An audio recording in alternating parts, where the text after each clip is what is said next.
Buenas a todos, bienvenidos a un nuevo programa, a una nueva sesión de Voces de Libertad.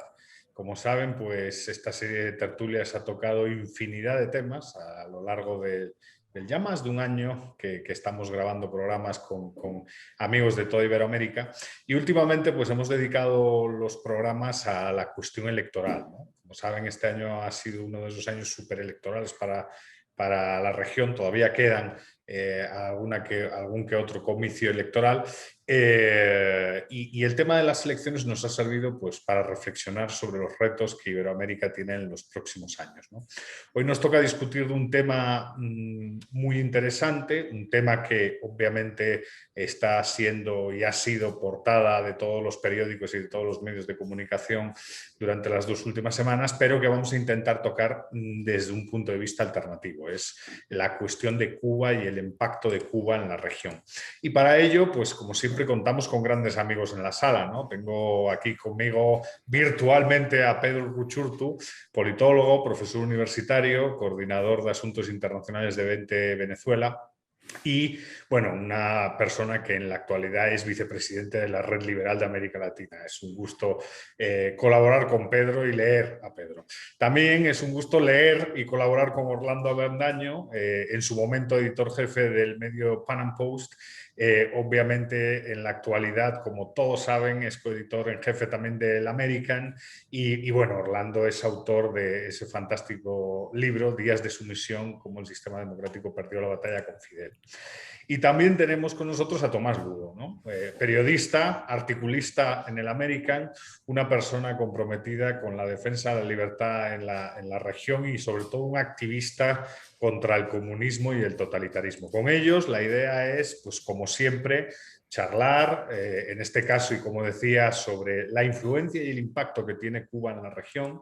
Y para abrir boca con una pregunta, ya saben que utilizamos una pregunta y que la idea es que la ronda pues vaya respondiendo a las preguntas. Los tiempos de respuesta son entre 3 y 5 minutos, con objeto de agilizar al máximo posible el diálogo.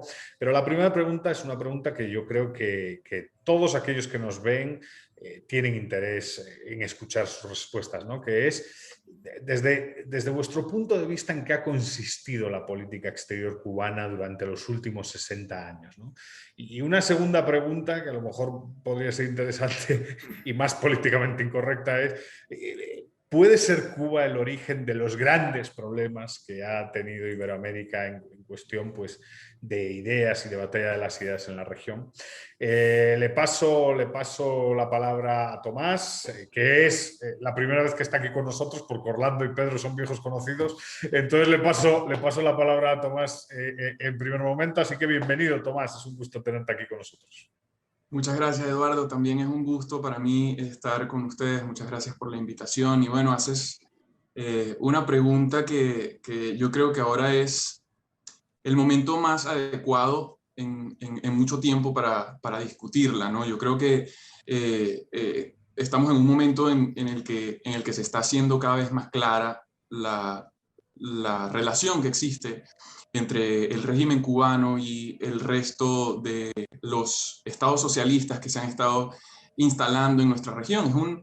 E incluso ha trascendido nuestra región, porque se trata de un pensamiento o de una ideología que se ha estado extendiendo, incluso ha llegado a Europa, ha llegado a los Estados Unidos. Es decir, ningún país del continente se salva. Yo creo que justamente ahora tenemos que pensar tenemos que comenzar a reflexionar qué es lo que ha estado pasando en Cuba en los últimos 60 años.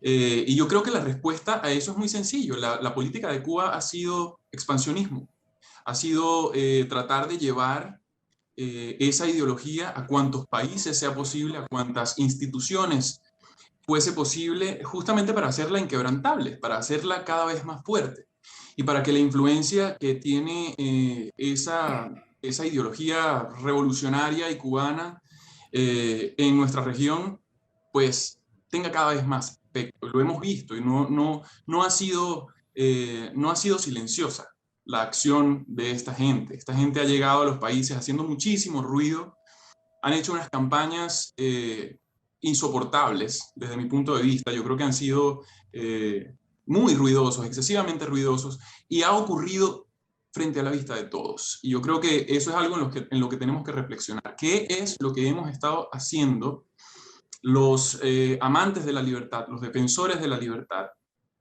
para tratar de evitar esto, para contenerlo? ¿Cuáles han sido nuestras falencias? ¿Cuáles han sido nuestras fallas? Y yo creo que esa es parte fundamental de la discusión acá. ¿Qué hemos hecho y qué vamos a hacer para hacerle frente a esta dictadura que se expande cada vez más? Estoy muteado, muy bien. Gracias, Tomás. Y le paso el micrófono a Orlando. Orlando, bienvenido.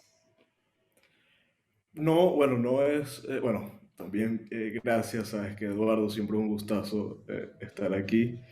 No es exagerado en lo absoluto decirlo, ¿no? Yo creo que este es el momento de abordarlo porque los cubanos han logrado construir una oportunidad única, quizá que no se veía desde hace más o menos casi 30 años, desde el episodio del Maleconazo en el 94. Una oportunidad que nos brinda a toda la región el camino a de alguna manera ponerle fin a lo que ha sido el mayor germen de esparcimiento del comunismo. No es exagerado decirlo, yo creo que entender a Cuba como una especie de núcleo de todo el drama, la tragedia que está sucediendo no solamente en Latinoamérica, sino ustedes en España nos están viendo muy bien, nos lleva a comprometernos también a todos, porque esta es de alguna manera una causa de todos, no es una causa de los cubanos, es una causa de los latinoamericanos, de los iberoamericanos, de los europeos, es una causa global porque Cuba ha sido un problema global. No es nuevo, el proyecto expansionista de La Habana se alzó desde el momento en que Fidel Castro tomó Santiago y tomó La Habana, desde el momento en que marchó por las calles de La Habana en el 59. El primer país o el primer viaje que Fidel Castro hizo fuera de Cuba, luego de triunfante la Revolución Cubana, fue a Venezuela 20 días después del triunfo de la Revolución Cubana. No se había terminado de consolidar el proyecto cuando Fidel ya estaba buscando de alguna manera asistencia para este proyecto expansionista, porque siempre lo vio de esa manera. Al final, bueno, sabemos que el comunismo es internacionalista, es prácticamente innato a la naturaleza del comunismo. Fidel lo vio muy bien y Fidel siempre tuvo esta voluntad y el empecinamiento de expandir el proyecto. Lo intentó de todas las formas, lo intentó de la forma armada. Lo vimos en caso de Colombia, Venezuela, Bolivia, etc. En términos generales fracasó, de alguna manera no se pudo exportar esta revolución de Barbudos en la Sierra Maestra y toda esta hazaña en verdad poco épica, pero que el New York Times, por cierto, ayudó a perfilar como una hazaña completamente épica. Eso fracasó, luego intentaron los movimientos militares que de alguna manera dieron paso finalmente a la concreción del proyecto de Fidel Castro a través del recurso democrático, ¿no?, en nuestro propio sistema. Entonces vimos cómo Fidel logró instaurar por muchos años en la región y ahora está regresando con mucha fuerza el denominado socialismo del siglo XXI, obviamente a partir de la chequera de Hugo Chávez, a partir de la chequera de Venezuela, a partir del desfalco de Venezuela. Y hoy estamos viendo cómo todavía Cuba sigue siendo un problema. Entonces, para no ser muy largo, insisto, esta es una causa de todos, esta no es una causa solamente de los cubanos, sino una causa de los venezolanos, es una causa de los argentinos, de los bolivianos, de los chilenos, de los españoles, de los americanos, al final, y que creo que estamos ante una oportunidad única de por fin lograr salir de ese cáncer que se ha esparcido por toda la región y el mundo. Muchas gracias, Orlando. Y le paso el micrófono a Pedro. Pedro, bienvenido. Gracias, Eduardo. Y bueno, un gusto poder compartir con mis conciudadanos que además tienen muy claro el problema y sobre todo la solución, ¿no?, frente a lo que estamos enfrentando. Mira, yo creo que respondiendo concretamente y por supuesto totalmente de acuerdo con lo que ambos han dicho, yo creo que fundamentalmente la política exterior del régimen castrista ha sido la desestabilización. Yo creo que ese ha sido, sin lugar a dudas, su política exterior. Y hacerlo de toda forma posible, por supuesto, con un mito, que es el mito a exportar, ¿no?, que es el mito de esa revolución de la felicidad, esa revolución desde la izquierda, desde el comunismo, que por supuesto, como digo, además usa lo ideológico como ese gran paraguas para justificar en buena parte el modelo de miseria y todo lo que ha construido alrededor de ese mito, pero que también tiene una importante conexión con el componente criminal, ¿no? Y cómo eso ha ido evolucionando, no solo en lo ideológico, sino también, desde luego, en cómo sostenerse y cómo mantenerse, así eso significa relacionarse con quien tenga que relacionarse, pero concretamente desmantelando las democracias, usando las propias democracias y, como lo decía off the record antes de empezar esta discusión, pues, por ejemplo, utilizando los servicios de inteligencia a través de las propias embajadas cubanas en muchos de los países de la región, metiéndose en los asuntos internos de los países, financiando modelos y esquemas subversivos, en fin, siempre un atentado contra la democracia. De modo que yo creo que, sin lugar a dudas, la política exterior del régimen castrista ha sido fundamentalmente la de la desestabilización, y si ha habido un régimen, como lo he dicho en otras ocasiones, que ha sido realmente intervencionista, que se ha metido realmente en los asuntos no solo de este hemisferio, sino también de África, de muchísimos países, como un problema global, como bien decía Orlando, ha sido el régimen castrista. Ese ha sido su modelo, esa ha sido su apuesta. Por supuesto, además, con esa lógica, como digo yo, la lógica de la sanguijuela o la lógica de la garrapata, siempre buscando de quién obtener financiamiento, de quién obtener apoyo logístico, financiero, con mucha suerte, por cierto, pero sobre todo con mucho silencio de muchísimas democracias que durante mucho tiempo creyeron que el problema de Cuba podía contenerse en Cuba por tratarse de una isla y en la cual no podía pasar nada, desconociendo que realmente el régimen desde hacía mucho estaba fuera de la isla haciendo desastres, ¿no? Y hoy todavía lo vemos. Yo debo decir, a mí me preocupa mucho porque todavía hay un gran silencio alrededor de lo que está pasando en Cuba y alrededor de lo que es el régimen castrista, al margen de los propios gobiernos cómplices que sabemos que obedecen a su agenda y se niegan a llamarle dictadura, algo que yo creo que incluso es peor que una dictadura, pero incluso gobiernos democráticos que se dicen defensores de la democracia, que han llegado por vía democrática y que están sufriendo en este momento las consecuencias de estos grupos que durante décadas Cuba se encargó de entrenar, el régimen castrista se encargó de financiar y que hoy todavía están haciendo desastres contra la democracia. Todavía vemos gobiernos democráticos en América Latina que han guardado silencio frente a lo que ocurre en la isla. En resumen, y para cerrar esta parte, creer que era posible contener a la isla y contener al régimen dentro de la isla terminó por convertirse en el gran problema de la región. Y mientras lo sigan ignorando, ese problema va a seguir creciendo, porque ese problema no solo tiene satélites hoy como Venezuela, como Nicaragua y otros más que siguen utilizando, por supuesto, la excusa ideológica, como es el caso de México y Argentina, Bolivia, ahora Perú, sino que además, en el caso de Venezuela, en el caso de Nicaragua, corren el riesgo de asumirse ya como problemas propios por sus propias dinámicas criminales, incluso pudiendo prescindir, si fuera el caso, del régimen castrista. Entonces, creo que seguir subestimando la naturaleza criminal junto al componente ideológico y no entender que la política del régimen castrista ha sido por décadas la desestabilización y la infiltración y, por supuesto, el derrumbe de las democracias liberales de todo el mundo, pues es condenarnos a los ciudadanos que vivimos en estos países a seguir sufriendo de sus políticas de miseria, oprobio y crimen. Muchas gracias, Pedro. Hay un tema que ha salido ya en la primera ronda, en esta primera ronda de intervenciones, y que es muy interesante, ¿no? Y es la inversión que hace el régimen cubano en inteligencia, ¿no? Es un país relativamente pequeño, ¿no? De aproximadamente 12 millones de personas, con la cuarta inteligencia más poderosa del planeta, se supone. Entonces, claro, eso es interesante, pero luego también, claro, yo no sé qué pensáis, es una pregunta, claro, ¿qué explica su elevada capacidad de influencia? Porque al final han sido hábiles para obtener financiación cuando no tenían fuentes de financiación. Primero la Unión Soviética, luego Venezuela, que como bien ha dicho Orlando, la han saqueado, la siguen saqueando, ¿no? Si no estoy mal, esta semana recuerdo un tuit de un envío de petróleo, o sea, al final la siguen sangrando. Pero claro, si tuviésemos que resumir para el que nos ve, porque muchas veces esto parece que somos una especie de psicópatas, cómo hay gente que apoya a ese régimen criminal, ¿no? Con todo lo que ha hecho. ¿Qué explica desde vuestro punto de vista el éxito? ¿Cómo han sido capaces de tener tanta influencia, de tejer esas redes ¿qué explica su poder?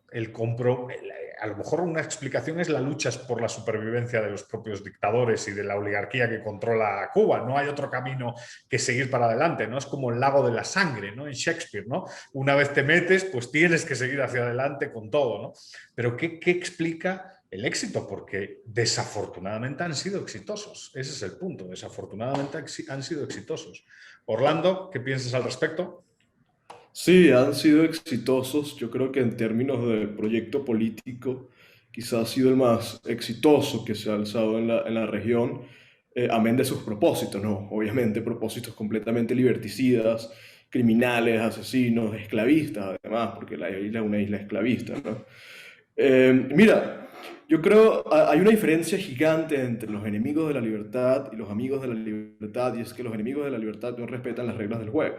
Y los enemigos de la libertad además tienen muy claro que su supervivencia depende de alzar un proyecto que sea a largo plazo, ¿no? Porque cuando tú eres malo, si tú dejas el poder, entonces la pasas mal, ¿no? Entonces tú tienes que garantizar, obviamente, tu continuidad por los siglos de los siglos y la continuidad de tu descendencia y la continuidad de la dinastía. Entonces, en Cuba se alzó un proyecto a largo plazo, un proyecto expansionista, pero a partir de un fenómeno muy interesante que fue el de Fidel Castro. O sea, yo creo que no podemos dudarlo, el Fidel Castro ha sido quizá uno de los personajes políticos más interesantes de la historia moderna de la humanidad. Yo creo que un fenómeno político en todos los sentidos.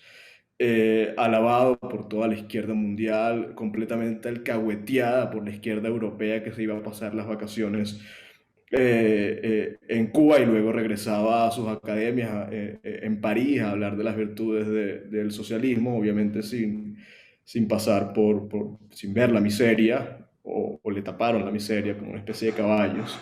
Pero sí, Fidel Castro siempre contó con propaganda free press, ¿no? De alguna manera, propaganda de la izquierda que lo veía como una especie de referencia. Entonces Fidel Castro fue el símbolo del movimiento de los no alineados, fue el símbolo de la lucha antiimperialista, fue el símbolo, y una vez cae la Unión Soviética, obviamente Fidel Castro fue el último rédito, ¿no? de comunismo, el último espacio, residuo de comunismo. Y bueno, luego llegó Venezuela de alguna manera a sustituir el papel que llevaba haciendo la Unión Soviética. Yo creo que además de eso, de que el hecho de que Fidel Castro fue un fenómeno, porque bueno, un excelente orador, un tipo bastante persuasivo, un tipo además supuestamente pegado a unos principios, sus principios criminales, etcétera.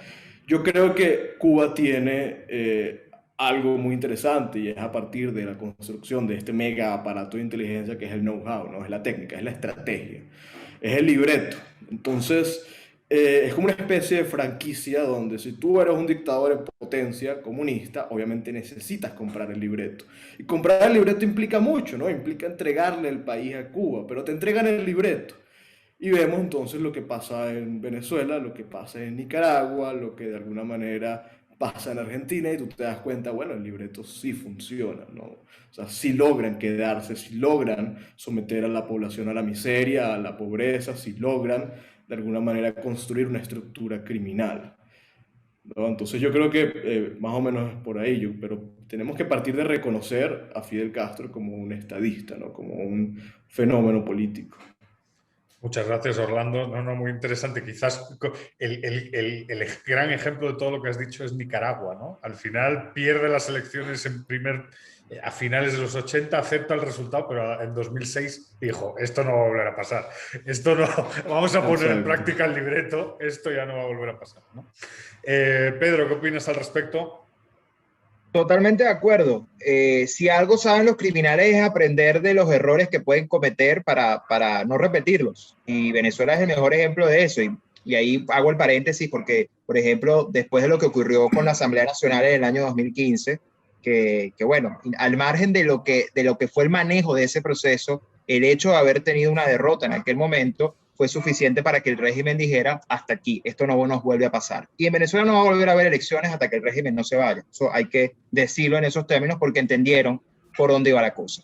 Yo estoy completamente de acuerdo con Orlando. De hecho, Yo creo que parte del éxito de este y cualquier sistema basado en esto tiene que ver con la falta de escrúpulos. No hay escrúpulos de ningún tipo porque es propio con su naturaleza. Y es donde, obviamente, la comunidad internacional democrática ha fallado en enfrentarlos y ha preferido, bueno, sostenerlos o ignorarlos, que es peor aún, subestimarlos, porque obviamente los mecanismos de la política, los mecanismos democráticos, llega un momento en que son incompatibles, son absolutamente inútiles frente a la falta de escrúpulos de estos regímenes que al final no son políticos, son criminales. Y eso hay que entenderlo, ¿no? Y obviamente allí es donde la comunidad internacional se queda sin respuestas o aún sabiendo la respuesta y la solución, prefieren no ir más allá porque se siente que está limitada, aunque pueda muchas veces ser un pretexto, ¿no?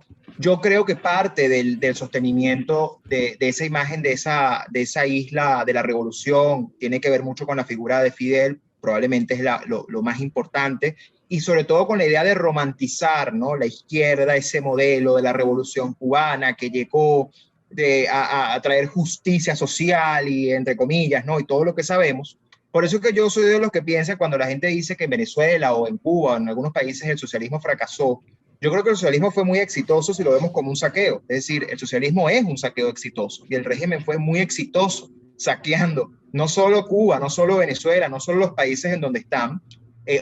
Obviamente un costo altísimo, el costo de la miseria, pero es parte del libreto y del guión y eso es lo que ellos han sabido exportar. Es decir, tenemos una serie de pasos, esta es la guía para que usted se mantenga en el poder el tiempo que usted pueda mantenerse, para que usted se pueda financiar, para alimentar un mito desde la propaganda, que ha sido por supuesto de los grandes pilares o fundamentales, y quizás por eso también coincido con Orlando en el tema de la propaganda, no es tanto el despliegue, porque no necesariamente tiene que ser un despliegue enorme como uno podría imaginarse, pero sí desde una práctica y un conocimiento que ellos han sabido exportar como los que, bueno, tienen realmente la idea, además de decir que tienen 60 años y nadie ha podido con ellos. ¿Qué mejor propaganda que esa? Es decir, tienen la fórmula de lo infalible, es decir, nadie puede contra nosotros y han jugado muchísimo con eso y desde luego, bueno, muchos quitándose el sombrero frente a estos regímenes. Entonces yo creo que tiene que ver mucho con eso, ¿no? Con la idea de romantizar, porque además la izquierda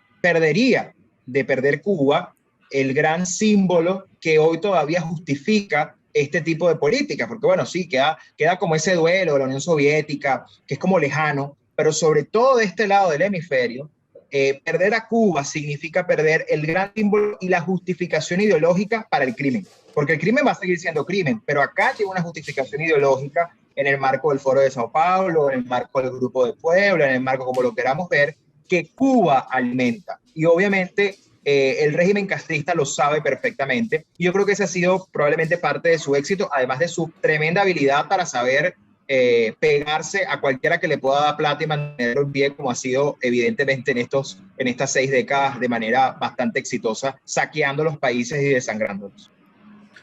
Tomás, ¿qué piensas al respecto? Bueno, Eduardo, fíjate, yo estoy muy de acuerdo tanto con Pedro como con Eduardo. Quiero comentar una de las cosas que dice cada uno de ellos. En primer lugar, lo que dice Orlando con respecto a que esto es un asunto global. Yo creo que sí, efectivamente tenemos que reconocer que Fidel Castro es una figura importantísima en la historia de nuestra nación. Creo que es una figura que hay que resaltar, no solamente por lo exitoso, que es una de las cosas que quiero rescatar de lo que dice Pedro. Ha sido muy exitoso. Es un proyecto que ha tenido éxito no solamente en la región, sino que, como decía antes, se ha estado expandiendo y ha seguido teniendo éxito. Y es un éxito no solamente electoral, sino que también es un éxito discursivo. Yo creo que buena parte del efecto que tiene el régimen cubano en el resto del mundo es ese discurso romántico de la revolución, de la justicia, de los pobres. Y por otra parte también quiero que se rescate las fuentes de financiamiento, porque no estamos hablando de estados ni de dineros públicos únicamente, estamos hablando de narcotráfico, estamos hablando de fuerzas occidentales. Entonces, en ese sentido, lo que dice Orlando de que esto es una tiranía o una ideología con fuerte influencia global, tiene mucho que ver con China, por ejemplo, con las fuerzas occidentales, con las fuerzas específicamente antiestadounidenses, antiamericanas. creo que tenemos que recordar que esto viene, esta gente tiene el apoyo de China, tiene el apoyo de Turquía, tiene el apoyo de Irán, tiene el apoyo de los grandes enemigos de Occidente. Entonces, cuando lo vemos a gran escala, no podemos perder de vista que esto es un proyecto que está llevándose a cabo en el mundo entero. Y esto es precisamente en detrimento de la libertad, en detrimento de los valores que nos hacen occidentales.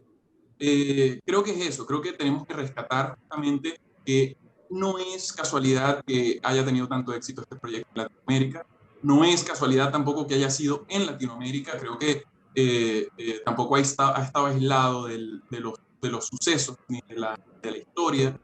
Creo que el haber sido Fidel una figura tan importante para la Unión Soviética dejó en sus manos esa herencia. Dejó en Cuba la herencia del socialismo soviético, del socialismo europeo, pues, por supuesto, el socialismo europeo también era expansionista y buscaba esa internacionalización. Pues ellos han tenido todo, han tenido la plata, han tenido el discurso, han tenido los votos y han tenido la inocencia de una región a la que le falta muchísima experiencia, una región joven, una región con una historia todavía muy corta, pues a la que le ha tocado aprender por los golpes. Yo creo que esa es América. Yo creo que ese es el asunto principal. Pues muchas gracias, Tomás, por tu opinión. La verdad es que es un tema interesante. Yo sí, intentando recapitular, claro, es a modo de Bruce Bueno de Mezquita, ¿no? Como hace, ¿no? No hay que tener escrúpulos, ese es el primer ingrediente. El segundo ingrediente es invertir en inteligencia, quizás tejer una red internacional para limpiar tu imagen. Es una cosa muy perversa, en realidad, muy perversa y, como decía Orlando en su momento, muy liberticida, ¿no? Ahora, algo que quizás es querer ver algo donde no lo hay, ¿no? Pero el otro día, hablando con Juan Ramón Rayo en un programa, estábamos discutiendo el tema de si el sistema había fallado, ¿no? De si ese sistema de inteligencia había fallado. Al final las manifestaciones son un poco espontáneas y esa lógica de seguridad a través de círculos concéntricos que tiene Cuba, ¿no? Primero los comités de defensa de la revolución, brigadas de respuesta rápida como en niveles, vigilando a la población. Parece que todo eso se descontroló, ¿no? Está perdiendo, digamos, el régimen la capacidad de control sobre la población y las manifestaciones son la ventana de oportunidad para que esto cambie o al final estamos viendo algo que queremos ver pero que es difícil que sea una realidad. Le paso a Pedro en este caso la primera intervención en este turno. Mira, yo creo que es una enorme oportunidad, sin duda, pero será una enorme oportunidad en tanto y cuanto no dejemos a los cubanos solos, ¿no? Y pensemos que esto se trata de un ciclo más de protesta, que bueno, sí, fue visible, que fue importante, pero que bueno, van a seguir estando como están, ¿no?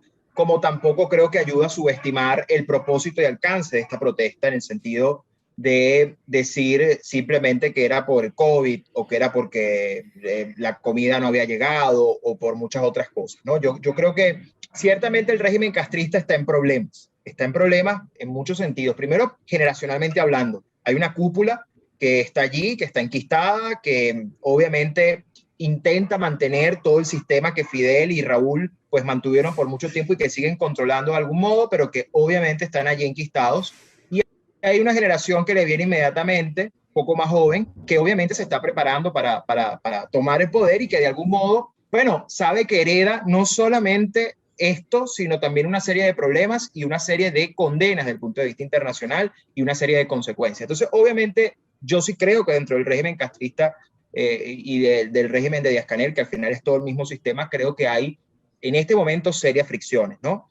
Y también creo que hay elementos que probablemente por ellos estar acostumbrados a controlarlo todo desde el miedo, porque el miedo es una forma como la que ellos ejercen el poder, creyeron que podían seguir controlándolo todo utilizando pues quizás sus mismas técnicas y las mismas cosas que venían haciendo, pero bueno, aquí no podemos negar el efecto que tiene el Internet. Yo con el tema del Internet igual tengo y siempre le pongo un asterisco porque no creo que el efecto del Internet sea total en el sentido de que fue lo único que originó que la gente se organizara. El cubano está harto de lo que está ocurriendo en la isla, el cubano está harto de ver lo que sucede y el cubano se organiza, está muy organizado y hay mucha gente haciendo cosas en Cuba silenciosamente y todavía lo están haciendo. De hecho, que hoy no se vea lo mismo que vimos el 11 de julio y días posteriores no quiere decir que la gente no esté organizada o no esté haciendo cosas. Obviamente hay repliegues tácticos y eso es natural. Pero obviamente el Internet sí sirve como chispa, sirve como elemento de organización, sirve como esa manera de ver primero el mundo exterior, saber lo que hay fuera de Cuba para quien no ha podido salir de la isla y saber que hay algo distinto y que definitivamente lo que se vive en la isla no es para nada bueno para nadie, eso es absoluto, pero también para organizar y para convocar y para desde luego tener un elemento allí de presión y organización ciudadana. En definitiva, yo creo que poco favor le hacemos a quienes subestimamos la posibilidad de organización del pueblo cubano. Creo que poco ayudamos cuando decimos que los cubanos estaban resignados. Yo creo que el pueblo cubano nunca ha estado resignado. Sencillamente, bueno, como son estos sistemas, te obligan de algún modo a adaptarte a ciertas dinámicas, pero no por eso tú no estás consciente de que lo que vives es miseria y que obviamente eso no está bien. Y creo que el éxito y la oportunidad de generar, al margen de los cambios que puedan ocurrir en la cúpula del poder castrista, que, a ver, todos entendemos que son 60 años y que no quieren dejar el poder y no lo van a dejar tan fácil, hay que arrebatárselos. Y creo que eso es fundamental porque la lógica de ellos es quedarse para siempre en el poder, incluso así haya un relevo generacional. Y por eso es que creo que hay que buscar la manera de generar los incentivos para que eso cambie y eso tiene que cambiar necesariamente con apoyo exterior. Por lo tanto, no se puede dejar a los cubanos solos en este momento, ni pretender creer que esto se acabó. Yo sí creo que el 11 de julio es muy distinto a otros procesos en Cuba y creo que marca un antes y un después, pero siempre y cuando el mundo trate al régimen castrista como lo que es, un régimen criminal, no como una dictadura convencional más o como un club de políticos que apenas reprimen y ya. Son criminales y deben ser extraídos del poder como criminales que son. Muchas gracias, Pedro. Le paso el micrófono a Tomás. Tomás, ¿qué piensas al respecto? ¿Cómo está la situación? ¿Ha fallado el sistema de inteligencia? ¿Cómo ves el asunto? Absolutamente de acuerdo con Pedro y creo que no, creo que el sistema de inteligencia ha sido muy exitoso hasta los momentos. De hecho, el mero hecho de que cada vez escuchemos menos sobre lo que está ocurriendo en Cuba es efectivamente de ese trabajo de inteligencia que está haciendo la dictadura. Y no solamente la dictadura, sino sus aliados en el mundo. Sus aliados en los medios, sus aliados en los centros de poder, sus aliados en los gobiernos. Yo creo muy importante lo que dice Pedro con respecto al Internet. No solamente es el Internet, son los medios. Son los medios, tenemos que reconocer que buena parte de la victoria y del éxito que ha tenido la dictadura cubana es justamente eso, tratar o lograr esparcir su ideología, lograr que los medios, que los jóvenes sobre todo, tengan cosas en común, tengan cosas que defender de la revolución. Y otra cosa que quiero rescatar también es, creo que es el momento de que nos quitemos el buenismo y la careta y comencemos a entender que solo la fuerza va a ser capaz de hacer frente a esto. Creo que los amantes de la libertad, los defensores de la libertad, tenemos que entender que esto es un régimen expansionista, asesino y criminal que requiere una fuerza superior que lo desplace. Hace unos meses escribía con respecto a esto. Fíjate, esto ya ocurrió en Europa en algún momento. La gente, los gobernantes en Europa se empeñaron en buscar acuerdos de paz, en buscar relaciones sanas con Hitler y con Mussolini. Y por supuesto esto al final no rindió frutos y terminaron en una guerra sangrienta, más sangrienta de lo que hubiese sido si se evita. La resistencia a la guerra solo la hace más profunda. Entonces, creo que tenemos que comenzar a concienciar, comenzar a tomar conciencia de que este es un régimen que no va a salir ni por un método democrático, muchísimo menos por un método convencional. Nosotros tenemos que armarnos desde las derechas, desde los centros y las derechas, cualquier centro que se oponga a la izquierda, para hacerle frente de la misma manera y con los mismos métodos que esa gente utiliza. Entonces sí creo que ha sido exitoso el trabajo de inteligencia. Creo que eso se ve en Venezuela, se ve en Nicaragua. Fíjate, una de las cosas que también quiero rescatar es, ha habido ejemplos de fracasos que no han sido tales. Por ejemplo, fíjate, en Argentina acabó el kirchnerismo, fracasó Macri y volvió el kirchnerismo. Evo Morales fracasó en Bolivia en algún momento, comenzó a ser desplazado y regresó. En Perú ocurrió lo mismo. Ahora, en Venezuela también se trató de hacer lo mismo, el movimiento fracasó también. Entonces, esto es gente que tiene muchísima fuerza y tiene una capacidad impresionante para mantener el poder y para volver al poder. Entonces, no podemos desfallecer y no podemos demostrarles las debilidades. Como dice Orlando, no podemos respetar las reglas del juego. Estamos enfrentando a una tiranía criminal que no la... Muchas gracias, Tomás. Y cierra esta ronda, Orlando. Orlando, ¿qué piensas al respecto?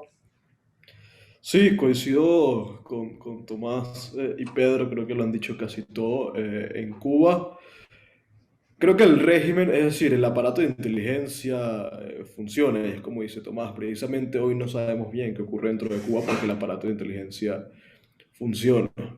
Creo que el régimen, quizá la falla está, obviamente yo reduciría bastante de esto a un tema generacional, a un tema del tiempo. Habíamos asumido que el tiempo terminaba favoreciendo a las dictaduras, a las tiranías, y parece que no. Parece que no porque las personas mueren y vienen otras y hay relevos y hay otras generaciones. Y resulta que los cubanos que hoy están en las calles no recuerdan propiamente las ejecuciones. No recuerdan el maleconazo, no recuerdan el sufrimiento, no recuerdan la tortura, no recuerdan cuán criminal es la tiranía castrista, pero sí saben, en cambio, que sus primos en Miami pueden fácilmente tener un apartamento, un carro, tener internet, viajar, etcétera. Saben de dónde vienen sus remesas, saben cómo es la vida en libertad. Entonces yo creo que la conjunción de estos dos factores, de una generación que no tiene temor a la tiranía porque no sabe cuán cruel es, pero que sí sabe cuánto vale la libertad, al final parió de alguna manera una generación que hoy está en las calles sin miedo y por libertad. Por el otro lado, quizá, si me preguntas si soy optimista o no, yo creo que tiene que ver mucho con lo que dice Pedro también. La generación no solamente está cambiando en los cubanos oprimidos, sino también está cambiando entre los opresores. Entonces hoy quienes están en las calles reprimiendo no son los mismos que en el 94 mataron gente, que lo han hecho antes, o los que hicieron las ejecuciones públicas. No, estos si acaso han salido con batazos contra las damas de blanco en las calles, porque esa ha sido la disidencia, la valiente disidencia que ha habido en Cuba. Estos que están reprimiendo tienen 20 años, tienen 20 y tantos años, no han matado a un disidente, no han asesinado como tal. Saben torturar, saben reprimir, saben acosar, pero no saben lo que es en verdad enfrentar una rebelión como la que estamos viendo hoy en las calles. Entonces, mira, no sabemos si esto va a terminar bien. No sabemos al final si los cubanos van a recuperar su libertad, pero lo que sí sabemos es que todo cambió en la isla. Sí, sí, muy interesante. Y ya como una última pregunta, a modo un poco de cierre a modo de conclusión, ¿cómo veis el futuro de la región, ¿no? Porque parece que la acción exterior de Cuba y el impacto que Cuba ha tenido sobre la misma es como una retroalimentación del modelo de Guerra Fría, ¿no? Hay muchas Américas Latinas, obviamente, pero parece como que hay dos grandes polos. ¿Se profundizará, digamos, en esa polarización entre naciones que creen en la libertad y naciones que avancen y progresivamente pues vayan profundizando en dinámicas autoritarias? Porque parece que se está viendo una fractura resultado de, bueno, del impacto que Cuba pues, ha generado a través de organizaciones como el Foro de Sao Paulo, que lo controla Cuba, que es evidente, como el Grupo de Puebla. ¿Cómo veis esa dinámica? Y le paso, pues, en este último turno de palabra, acabamos por donde empezamos. Tomás, primera intervención en este turno de palabra. Bueno, Eduardo, fíjate, yo creo que vuelvo a lo que dije antes. Yo creo que tenemos que dejar el buenismo a un lado, entender que lo que estamos enfrentando es una tiranía criminal que no está dispuesta a ceder. Y no solamente no está dispuesta a ceder, sino que está dispuesta a continuar torturando, a continuar matando, a continuar robando y a continuar conquistando. Porque esto es una tiranía que conquista, esto es una tiranía que se expande. Y por supuesto no lo está haciendo de las formas convencionales. Esto no es una tiranía del siglo XX, esto es una tiranía del siglo XXI. Sabe que manejar los medios, que manejar las mentes, es muchísimo más efectivo que manejar las armas. Entonces yo creo que tenemos que quitarnos esa careta de pacifistas, de buenistas, y entender que estamos enfrentando criminales, terroristas, y como tal tenemos que tratarlos. Nosotros no podemos seguir pretendiendo discusiones internas entre si estamos a favor de la democracia o no. Obviamente estamos a favor de la democracia. Obviamente queremos y procuramos democracias para todas nuestras naciones. Y queremos que la gente viva en libertad, y queremos que la gente progrese, y queremos que los países salgan adelante. Pero no lo vamos a lograr mientras esta gente siga ostentando el poder. No podemos seguir subestimándolos. Tenemos que entenderlo. También tenemos que quitarnos el miedo a decir lo que somos liberales, que somos conservadores, quienes lo piensen, quienes así sean, y con orgullo decir que estamos en contra de este comunismo, con orgullo defender nuestras posiciones de libertad, y también con orgullo defendernos entre todos. Tenemos que formar una coalición de pensadores, de escritores, de activistas, de jóvenes, de medios de comunicación, para hacer frente a esta tiranía. Y creo que en eso hemos avanzado mucho. Yo creo que las nuevas generaciones están despertando. Yo creo que estamos viendo el renacer de estos movimientos libertarios, liberales, y creo que es momento de eso, de aprovechar este auge que estamos teniendo, de dar esa batalla cultural y de ganarla, Eduardo. No nos queda otra opción. Muchas gracias, Tomás. Le paso la palabra a Orlando y sobre la marcha, porque se me ha ocurrido ahora la pregunta y él tiene el mapa completo. ¿Tú crees, Orlando, que hay algún país en la región libre de la influencia de Cuba? Porque yo, como bien has dicho, hasta en España hay tentáculos, tiene tentáculos por todas partes. ¿Hay alguna isla que está libre de la influencia y del impacto de un actor tan peligroso y liberticida como es Cuba? Mira, yo creo que no se me viene ningún país, ninguna nación a la mente. Hace 4 días y ahí vemos las relaciones de Cuba, el impacto y la influencia de Cuba. Hace 4 días en el New York Times, un grupo de artistas y políticos publicaron una carta a favor, explícitamente a favor de la tiranía castrista, donde firmaba Black Lives Matter, firmaba Jane Fonda, firmaban una serie de artistas, Noam Chomsky, etcétera. Pero tú ves que, mira, esto es un movimiento internacional, ¿no? Esto va mucho más allá de simplemente un problema político aislado. Y mira, sobre el futuro de lo que está sucediendo ahora en Cuba y de alguna manera el compromiso que tenemos que tener, yo creo que aquí todo pasa por comprender fielmente lo que dicen Tomás y Pedro, que es la naturaleza de este régimen, la naturaleza del enemigo, y a partir de ello enfrentarlo. No me gusta, perdonen que hable de una experiencia personal, pero hace unos días publiqué una columna donde simplemente dije Estados Unidos debe intervenir militarmente en Cuba. Y bueno, las razones yo creo que lógicas, ¿no? Esta es una tiranía que no tiene miedo en matar, en asesinar, en esclavizar a su gente. Es una tiranía que se enfrenta contra una población completamente desarmada. Es una tiranía que no va a salir sino por la fuerza, y los cubanos no tienen la fuerza. No, además que para Estados Unidos el caso cubano debería ser como si estuviera abordando a Puerto Rico. La historia de Cuba prácticamente viene de la mano de Estados Unidos. Me sorprendió que he visto cubanos que activamente en Estados Unidos están comprometidos con la causa, ¿no? Y son voceros de lo que sucede en Cuba y están muy a favor de la libertad, pero cuando yo les compartí esta columna, lo primero que me dijeron es, bueno, ya va, pero no, tampoco así, ¿no? Vamos a perder nuestros aliados en Washington, ¿no? las relaciones que tenemos. Y es como, amigo, eres cubano, ¿no? Tu familia está en Cuba y estás preocupado por tus relaciones en Washington. Entonces esto me recuerda, y quizás suene muy ombliguista, pero creo que el caso venezolano es testimonio de esto, ¿no? De al final el colaboracionismo, ¿no? Obviamente heredero de la Francia de Vichy, ¿no? Todo esto, donde al final siempre es algo histórico, siempre van a estar los colaboracionistas, los que van a preferir simular que se enfrentan al sistema para, amén, de resguardar sus intereses. Entonces a mí lo que me preocupa con Cuba es esto, es que no haya suficiente compromiso para realmente dar el paso.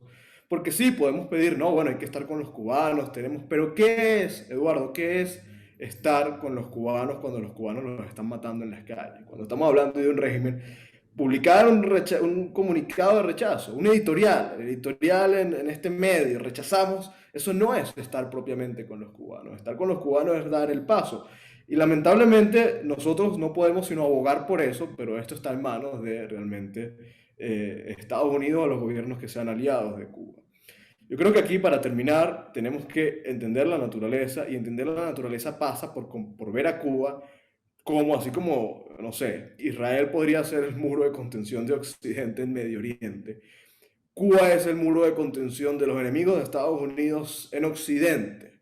Cuba es la frontera, Cuba es de alguna manera el bastión de Irán, el bastión obviamente de Rusia, y el bastión chino. Yo creo que China aquí es el punto fundamental. Al final son los enemigos de Estados Unidos los que quieren hacer daño a Estados Unidos, y qué mejor sino con una isla que está a pocos kilómetros de Miami. Entonces, mira, sin duda alguna Cuba representa una amenaza para la estabilidad del hemisferio. Cuba representa un problema, y Cuba es una causa común. Entonces hay que asumirlo como tal y derrocar a la tiranía castrista. Muchas gracias, Orlando, por esa opinión que la verdad es que hasta me puse... Es que sí es cierto. Sí es cierto que no basta con hacer una declaración o un manifiesto, ¿no? No parece que eso haya tenido mucho impacto. Al régimen le sale gratis el uso de la violencia, ¿no? Y reprimir a la gente y asesinar, le sale completamente gratis. Pedro, ¿qué piensas así de reflexión final? Mira, yo estoy completamente de acuerdo. Es más, voy a decir algo que a lo mejor puede ser un poco duro, pero yo creo que este no es tiempo para cobardes. Los tiempos que vivimos en el mundo no son tiempos para cobardes. Y los tiempos que vive América Latina no son tiempos para cobardes. Y lamentablemente, entendiendo que sí, que la democracia, que los principios democráticos, que los valores democráticos son esenciales para la existencia de las sociedades libres, lamentablemente eso ha servido para potenciar muchísimo la cobardía desde el poder y desde quienes pueden hacer algo para detener al régimen castrista. Y yo creo que esa es la gran reflexión que hay que hacer, es decir, la tibieza solo favorece a quienes están dispuestos a hacer todo para acabar con su población y mantenerse en el poder. Y esto no es un asunto ideológico, de hecho yo siento que hoy obviamente hay que enfrentar al régimen castrista como lo que es ideológicamente y como lo que es criminalmente, pero el asunto en América Latina trasciende a una simple lucha entre quién es más liberal que quién, o entre quién es más o menos conservador, o entre quién es más o menos socialdemócrata. Es sencillamente existencial, porque al final, si el castrismo triunfa en toda América Latina, poco va a importar si tú eres liberal, conservador, socialdemócrata. Al final no vas a poder existir, vas a quedar borrado del mapa, no existes. Y bueno, yo entiendo a quienes obviamente solo se quieren quedar en las recetas de los libros, en las recetas de las ideas, que bueno, pueden ser muy buenas, son necesarias, pero lamentablemente eso forma parte de los propios límites que quienes creemos en la democracia a veces tenemos, y eso es natural, pero lo que no podemos es subestimar al enemigo que estamos enfrentando. Y yo no sé si aquí habrá gente que lo pensará en esos términos, pero yo no sé si aquí alguien está pensando lo que puede pasar en Colombia el año que viene. O sea, no estamos hablando solamente de Venezuela y hoy como santuario del crimen internacional, del narcotráfico, del terrorismo y todo lo que hoy confluye en Venezuela. Estamos hablando de que si el castrismo, porque además yo lo digo así, es el castrismo el que toma el poder en Colombia, la izquierda, el año que viene. Estamos hablando de que habrá un corredor criminal que irá del Pacífico al Atlántico sin ningún tipo de límite y que se convertirá en el gran corredor del crimen internacional en la región, sin precedentes, por cierto, más que soñado por probablemente alguien como Pablo Escobar, que si Brasil, el Lula gana, también se sumaría todo lo que es ese territorio, lo que es el Amazonas. Ustedes se imaginarán lo que significa eso para grupos criminales, lo que puede convertirse territorialmente eso. ¿Qué va a hacer el mundo frente a eso? Es decir, ¿cómo vas a detener una dinámica donde el crimen va a tomar literalmente el control de todo el continente? Y Estados Unidos lo va a permitir. Estados Unidos va a permitir que eso ocurra allí mismo, a nada de su territorio. Entonces, se puede negar la realidad, como decía Ayn Rand, se puede negar la realidad, pero no las consecuencias de ignorar la realidad. Si aquí los regímenes totalitarios que estamos viendo avanzan, bueno, y el mundo se quiere hacer la vista gorda y piensa que eso se puede contener, que no, bueno, si Petro gana, el Congreso lo va a contener. O bueno, si Lula gana, probablemente las instituciones en Brasil no van a impedir, el Tribunal Supremo va a impedir que avance. Sencillamente no se habrá entendido nada de lo que estos regímenes son. Entonces yo sí creo, Eduardo, que así como la izquierda y todos estos grupos han sabido articularse sin escrúpulos, pero también simulando mecanismos institucionales, llámese Foro de Sao Paulo, el Grupo de Puebla, y se reúnen y discuten lo ideológico, y por supuesto infiltran universidades, infiltran la cultura, hacen todo eso. De este lado, creo que no es tiempo de cobardes. Y hay que asumir que es una guerra, estamos enfrentando enemigos que son solamente derrotables a partir de la fuerza y de entender que son criminales y no políticos, y esto trasciende a cualquier posición ideológica que se tenga, y es además un deber de quien se dice defensor de la democracia. Porque como dice Orlando, defender la democracia desde un comunicado diciendo que me preocupa cómo se pierde la democracia, pero no haces nada para evitar que se pierda, pues resulta que eso al final es un apaciguador. Eso es un apaciguador. Eso es lo que al final Churchill definía como un apaciguador. Ah, bueno, no, yo le voy a dar de comer al cocodrilo porque así no me come. Y resulta que igual te va a comer. Entonces, tú puedes ser muy demócrata, muy liberal, muy todo lo que tú quieras. Y aquí todos creemos en la libertad. Es probablemente el valor común de todos en esta conversación. Pero al final, si no se hace lo que hay que hacer para que la libertad gane, porque siempre gana, pero hay que hacer lo que hay que hacer para que gane. Y eso lo entendieron muy bien los grandes vencedores de la lucha por la libertad en el siglo XX. Si no se hace lo que hay que hacer, pues todos vamos a terminar sin libertad. Y eso por eso hace que Cuba sea un problema de todos y por eso no basta con los comunicados y lo que hemos estado viendo. Así que, en definitiva, Eduardo, no es tiempo de cobardes. Bueno, pues muchas gracias a todos por el tiempo, por las opiniones que se agradecen en claro, en estos espacios que son espacios de libertad. Y lo dicho, hasta la próxima. Yo, como siempre, aprendo mucho del ejercicio. Gracias, Tomás. Muchas gracias, Orlando. Gracias, Pedro.